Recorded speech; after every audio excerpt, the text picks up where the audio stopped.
Hello friends, இன்றைக்கி வந்து vegetable பன்னீர் வச்சு எப்படி ஃப்ரைட் ரைஸ் செய்யலாம்னு சொல்லிட்டு பார்ப்போம்.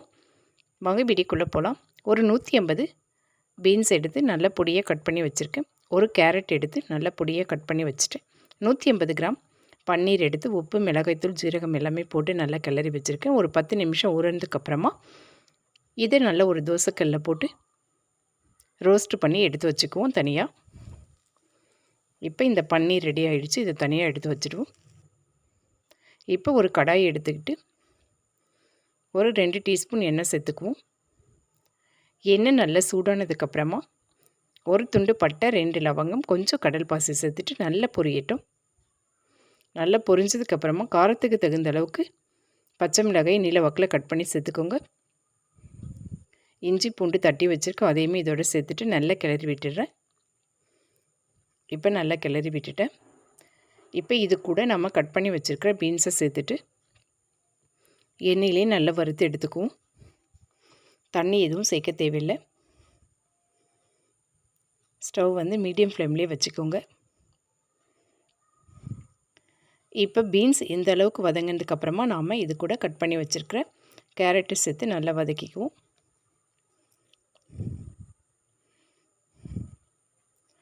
பீன்ஸ், கேரட் எல்லாமே வந்து ஒரு 3/4 வேக்காடு வதங்கி வந்ததுன்னா போதும். அப்போ தான் சாதம் சாப்பிடும்போது நல்லா டேஸ்ட்டாக இருக்கும் காய். இப்போ இதை ஒரு மூடி போட்டு ஒரு 2லேருந்து 3 நிமிஷம் மூடி வச்சுருவோம். இப்போ காய் எல்லாமே பார்த்திங்கன்னா ஒரு 3/4 வேக்காடு நல்லா வெந்திருக்கு. இது கூட கொஞ்சமாக உப்பு சேர்த்துடுவோம். உப்பு சேர்த்து நல்லா ஒரு கிளறி விட்டுக்குவோம். இப்போ வந்து 1/4 டீஸ்பூன் ஜீரகத்தூள் சேர்த்துக்குவோம். கொஞ்சமாக சோம்புத்தூள், ஒரு 1/2 டீஸ்பூன் மிளகுத்தூள் சேர்த்துட்டு நல்லா கிளறி விட்டுக்குவோம். இப்போ இதனுடைய பச்சை வாசனை எல்லாமே நல்லா போயிடுச்சு. இப்போ நான் வந்து சாதம் வடித்து ஆற வச்சுருக்கேன். சாப்பாட்டு அரிசி தான் சேர்க்க போகிறேன். இப்போ இதோட இதை சேர்த்துக்குவோம். சாதத்தை எல்லாத்தையும் சேர்த்துட்டு நல்லா கிளறி விட்டுக்குவோம்.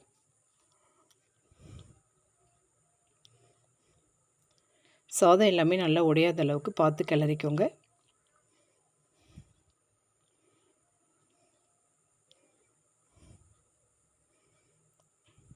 இப்போ எனக்கு கொஞ்சமாக உப்பு கம்மியாக இருந்தது, அதனால் நான் உப்பு சேர்த்துக்கிறேன். உப்பு சேர்த்துட்டு நல்லா கிளறி விட்டுக்கிறேன். பாருங்கள், சாதம் காய் எல்லாமே நல்லா ஒன்றோடு ஒன்று ஒட்டி வந்துடுச்சு. இப்போ இந்த ஸ்டேஜில் நம்ம வந்து பன்னீரை இதோடு சேர்த்துக்குவோம்.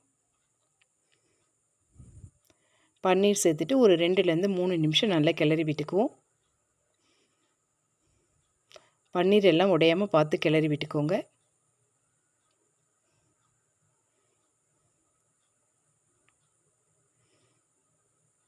இப்போ பார்த்திங்கன்னா எல்லாமே நல்லா கிளறியாச்சு. சாதமும் பார்த்திங்கன்னா நல்லா உதிரியாக வந்திருக்கு. ஒன்றோடு ஒன்று ஒட்டாமல் வந்திருக்கு. நீங்கள் பாஸ்மதி ரைஸ்லேயும் செய்யலாம், ஜீரக சம்பா ரைஸ்லேயும் செய்யலாம். இன்றைக்கி நான் சாப்பாட்டு அரிசியில் தான் செஞ்சுருக்கேன். லாஸ்ட்டாக கொஞ்சமாக கொத்தமல்லி தழை தூவிட்டிங்கன்னா டேஸ்ட்டு சூப்பராக இருக்கும். நான் வந்து இதில் எந்த விதமான சாஸும் சேர்க்கல. நீங்கள் வேணும்னா விருப்பப்பட்டால் சேர்த்துக்கோங்க. வீடியோ பிடிச்சா லைக் பண்ணிவிடுங்க.